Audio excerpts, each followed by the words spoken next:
এত ডিম ভাঙছে কেন? এতগুলো ডিম দিয়ে আসলে কি হবে? ছেলেটির কি মাথা খারাপ হয়ে গিয়েছে? আসলে না, এই ডিমগুলো দিয়ে কি হবে তাই দেখাবো আজকের ভিডিওতে। আসসালামু আলাইকুম। আমরা আজকে চলে এসেছি শফিকের খাবার বাড়িতে। এখানে মূলত কি কি পাওয়া যায় তাই আপনাদের সাথে আমরা আজকে শেয়ার করব।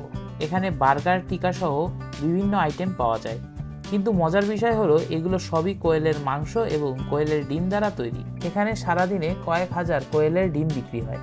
এখানে রয়েছে কোয়েলের ডিম বার্গার, কোয়েলের মাংস বার্গার, কোয়েলের ডিম এবং মাংসের কোরিয়ান, কোয়েলের ডিম আলু কোরিয়ান, আস্ত কোয়েল সহ কোয়েলের ডিম এবং মাংসের আরও অনেক আইটেম। আমরা আজকে নিয়েছিলাম কোয়েলের মাংস বার্গার, কোয়েলের ডিম এবং মাংসের কোরিয়ান আর কোয়েলের ডিম এবং আলুর কোরিয়ান। আমার কাছে সব আইটেমগুলোই ভালো লেগেছে, তবে সবচেয়ে বেশি ভালো লেগেছে কোয়েলের ডিম এবং আলুর কোরিয়ান। ও আপনাদের সাথে তো খাবারের লিস্ট সহ দামগুলো শেয়ার করা হয়নি। এটা হলো তাদের খাবারের মেনু, আপনারা চাইলে একটু পজ করে দেখে নিতে পারেন। আমাদের আজকের অভিজ্ঞতা সত্যি চমৎকার ছিল। ইনশাআল্লাহ আবারও আপনাদের মাঝে নতুন কোনো ভিডিও নিয়ে উপস্থিত হব। আমি আই এম হামিম ব্রো। সে পর্যন্ত সবাই ভালো থাকবেন, সুস্থ থাকবেন আর আই এম হামিম ব্রোর পাশেই থাকবেন। আসসালামু আলাইকুম।